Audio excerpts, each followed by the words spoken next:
Apple, famous for its high standards, but that may have cost a construction worker his job. KPIX5's Devin Fehely on the man who was fired for his past. Devin?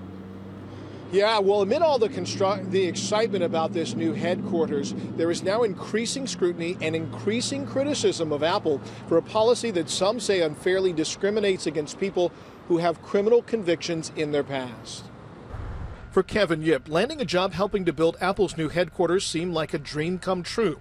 Steady work, decent pay, and yet another chance to put the problems of his past behind him. Long hours, good overtime. I was thinking everything's going to be good for the next couple of years.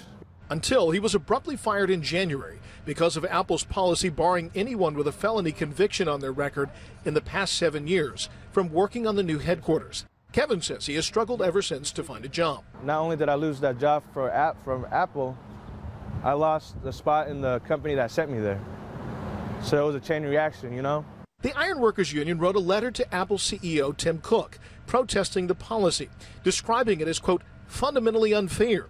The letter goes on to say that the blanket prohibition against construction workers with felony convictions is a, quote, evil precedent. No one from Apple would comment on camera on the record about the controversial policy, but a source within the company says the safety and quality of their job site is their highest priority. But Kevin says he only wishes the quality of his work actually determined whether or not he still had a job. I believe people change. I believe I changed.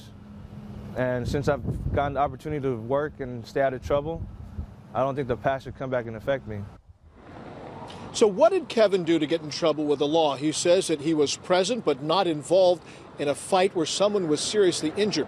Now, we did ask a spokesperson for Apple, how did they determine the 7-year prohibition against felony convictions? They said there wasn't any real methodology, that it could have been 3 years or 5 or 10, but 7 seemed reasonable to them, at least. In Cupertino, Devin Fehely, KPIX5.